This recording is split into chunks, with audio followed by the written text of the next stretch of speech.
The man of times. Jaisa Desh, Vaisa Besh.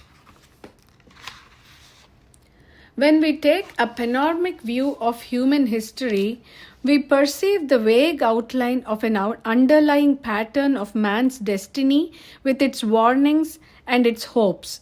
There is a coming together of people of different nations, races, and creeds through improved means of travel, through the evolution of an international language, and the introduction of mass media.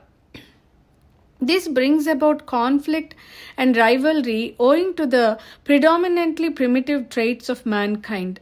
Yet, the very strife tires the spirit of man and forces him to learn to tolerate, understand, and fuse in a richer synthesis. Perhaps the same process is at work in India on a smaller scale. In the form of invasions, different races came to settle down in this country, and through initial rivalry, they are already on the way to evolving a mighty synthesis. This is most predominantly noticed in the realm of the spirit of religion. Kabir and Nanak are types of this trend. The communal tension between Hindus and Muslims was accentuated in the early 20th century. Viewed in this context and background, Hazrat Tajudeen Baba seemed to be the luminary of the day, risen to rekindle and fulfill the same mission in modern India. While he was ministering to the need in the north, Sai Baba of Shirdi was doing the same work in the west of India. They were contemporaries, and what's more, they are a witness to the supernatural potentialities that are dominant in man, ready to be fully awakened, the truth which was demonstrated already by the great medieval saints, sages, and seers, both Hindu and Muslims. But their authenticity came to be denied by the faddists of modernity.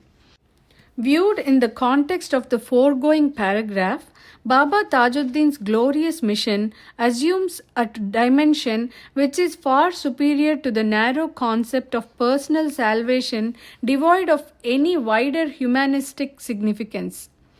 He demonstrated that the saints are the only true witness to the truths of religion, that they cannot be tied down by dogma, bigotry, or ritual forms of religion. Though a Muslim by birth, the great saint never treated Hindus as aliens. He never criticized or condemned their faith, never discriminated against them in showering his grace and the gifts. Instances speak better than words. The Harijan's case. One Hanumantarao came to Baba Tajuddin and devoted himself totally to the worship of the saint. He learned that several Harijans were becoming Muslims and were benefiting by rendering service to the Baba. He was an employee in the secretariat, so he hoped that if he too became a Muslim, Baba Tajuddin would grace him. No sooner these thoughts arose in his mind than the Baba turned to him and asked him to get some book. Hanumantarao had a copy of the Bhagavad Gita with him, which he gave to the Baba. The saint glanced through it, turned it from side to side, and said, "What? We are in this?" Hanumantarao understood what the saint implied and was thrilled. The implication is that the spiritual truth of devotion to God leading to perfection, which Baba symbolized, is there in the Bhagavad Gita also, a Hindu scripture. He at once prostrated before Baba Tajuddin. Baba made no distinction between religions. He even indicated that the followers of all religions should adhere to their own traditions and that there was no need for anyone to become a Muslim for salvation or to earn Baba Tajuddin's grace. Complaint of a Muslim. Once, during a communal strife, a Muslim complained to Baba Tajuddin that the Hindus were killing the Muslims and said, "Please save them." The saint grew furious and said, "Go away. None can kill a true Muslim." The implication is obvious. A Muslim is one who brings credit to the teachings of the Holy Prophet through complete trust and dependence on Allah, the merciful, the compassionate. All others are sinners and do not deserve to be called Muslims. Islam is like all the other revealed religions in that it is based on love and peace and not on hatred. Religion is only a means and God is the only end. Such a man of complete faith will be protected by God while on earth, and when the hour of death chosen by God arrives, the true devotee would attain immortality in heaven. No mortal can kill him. Only one who has no faith can be killed by another. Such is the profound meaning of Baba's terse reply. It is also relevant to note the readiness with which Baba Tajudeen graced the homes of two fortunate Hindus by his presence, viz. Maharaja Raghoji Rao Bhonsle and Sri Kasinath Patel. The latter even worshipped him in traditional Hindu manner by applying sandal paste to his forehead and garlanding him, and the Baba never objected to it. This does not in the least mean that he preferred the Hindu ways of worship as against the Islamic traditions. The Muslims followed their own ways and he accepted the same with equal grace. It is interesting to compare Tajudeen Baba's Catholic attitude with that of Sri Sai Baba of Shirdi. From his appearance, Sri Sai Baba was considered by most of his devotees to be a Muslim. Abdul Rangari, a Muslim devotee, asked Sai Baba, "Baba, how is it that sandal paste is applied to you and you allow it? This is not our custom." Sai Baba replied, "Jaise desh vaisa besh." That is, we have to dress according to the country we live in. The Hindus worship me as their God. I allow them to do so. But I myself am a devotee of God. Baba's indiscriminate love for all. As we have seen in the foregoing pages, some erring Muslims had contrived to trouble Maharaja Raghoji Rao by raising a hue and cry and by rousing communal passion and hatred. Although Baba Tajudeen had to leave the Maharaja's palace physically in order to avoid communal clashes, did he not assure the prince, "Who can drive me from here? My bed will be in your house for lakhs of years." Indeed, later when the immortal Tajudeen Baba laid down his physical body, did not the marble idols of Vittal and Rukmani at Itwara Nagar shed tears for full 12 hours and thus demonstrated that the grace of the great saint was there and could melt even marble stones into tears of sorrow? Thus, Tajudeen Baba did not merely acquiesce to the persistent practice of orthodox people. On the other hand, he demonstrated his transcendence over narrow factionalism by actively helping men of other religions also in their troubles and spiritual progress. Among his disciples was the great Parsi saint Meher Baba also, whom countless people hailed as a perfect spiritual master. And there was the Hindu sadhu Upasani Maharaj, the famous saint of Sakori. The spiritual attitude of Hazrat Baba Tajudeen is evident from the fact that he and Sri Sai Baba of Shirdi acted in tacit union in the shaping of several spiritual giants, and the two saints mentioned above, Upasani Baba and Meher Baba, are the products of their united efforts. This discussion will be incomplete unless a close picture of Tajudeen Baba's attitude to his Muslim devotees is given here. Truth about Saint Mansoor.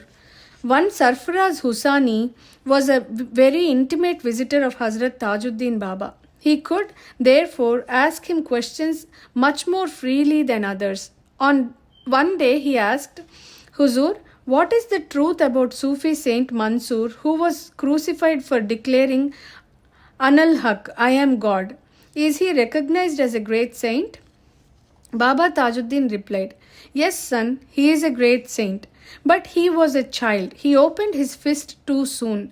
This fist of Tajudeen, he showed his fist as he said this, will not be opened till the day of judgment. He thereby implied that it is nature of saints to impress upon people the truth of their complete union with God and the identity that is thereby revealed to them. Yet he felt that they should not verbally proclaim the fact because it might set a bad example to less evolved ones and thus tempt them to hypocrisy. Mansoor was a child in revealing his attainment verbally, which of course was true. But Tajuddin Baba never made a similar claim, though his spiritual status and attainments were not less exalted. Opening the fist implies revealing of divine secrets entrusted to great saints by the Almighty God to carry out their divine mission on earth. Distinction between I and he. Once at Sakardara, Tajuddin Baba was strolling on the bank of a tank at about 2 p.m. He was followed by a group of devotees. One of them was Chand Khan. The Baba stopped at the place and asked Chand Khan, "When such a great saint is going, why don't you recite any praise?" Chand Khan obeyed and sang a song which was a verse in praise. On hearing its last line, Baba suddenly said, "Keep quiet, you are hitting me with big stones." Chand Khan was surprised at this mysterious remark. The remark obviously implied that Baba Tajuddin could not stand the distinction between I and he in the sense of difference. He implied that the difference between the I and he, Almighty, must be annihilated in the Lord. He corrected them for confining divinity to his physical frame, for the Lord is immanent in all, including the devotees. This was the teaching of all great saints, that men should try to tear down the veil that hides his face. Sri Sai Baba of Shirdi also used to say, "Pull down the wall of differences and distinction." Great regard for the Holy Prophet. Mrs. Sultan Bai, a famous singer, once came from Benares to Sakardara for the darshan of the Baba. Whenever she visited him, she would sing in praise of his supreme qualities of sainthood. On this occasion also, she sang describing Hazrat Imam Hussain as Shehenshah, King of Kings. Baba heard and said, "I am he." On another occasion, she was praising the Holy Prophet Muhammad as the Lord to whose waist a blanket was tied. Having seen him, everyone bows his head. When Baba Tajuddin heard this, he immediately tied a blanket around his own waist and said, "Mother, this is the throne of God." Then he fell into a state of trance while she continued her song, and all those present looked upon him as the Lord in that form. Lured by music. Like Chishti Sufi saints, Baba Tajuddin was also very fond of music. Once, when some singers were singing in his presence, he was overpowered with ecstasy, so much so that he took the bells, tied them to his feet, and started dancing and singing. On another occasion, he was lost in ecstasy for 3 days and didn't come out of the Lal Koti palace, which disappointed over 1,000 visitors who were waiting for his darshan. Then Hazrat Hakim Naimuddin called a courtesan named Lakshmi Bai and asked her to sing devotional songs. She sang the following song, inviting the Baba to come out. "None is watching, come my beloved. How can the blind and the ignorant see you? Come, my beloved." On hearing the concluding lines of this song, Baba came out on the balcony. Lakshmi Bai went on repeating the same line, which made the Baba swing in tune with it. And at last, in the same state of ecstasy, he came down to the satisfaction of the waiting visitors. It is this ecstasy which the Sufi dervishes called hal and the Hindus call samadhi, or total annihilation of senses. His teachings. It is useful to note some of his teachings to his devotees. Once a fakir wanted to become Baba Tajuddin's disciple and sought the initiation. The Baba replied, "Kill the dog and get. We will eat it together." Because the saint knew that the fakir was immersed in worldly desires, which he called a dog.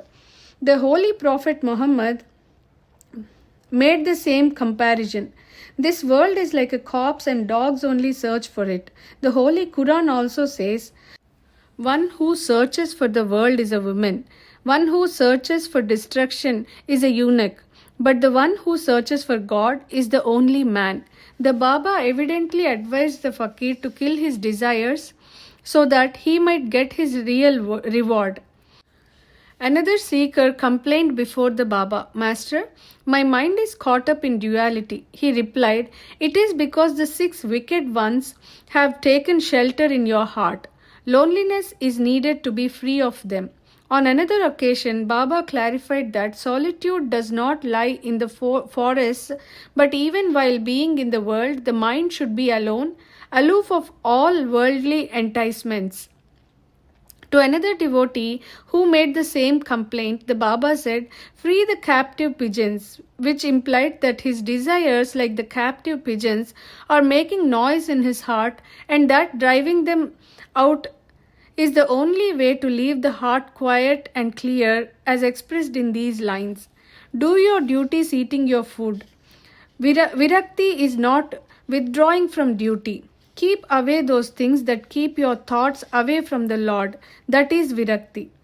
Chand Khan, a great musician, came from Indore to meet this great saint, who would come out even through a securely locked door, and saw him at Waki. He stayed for many days in his holy company.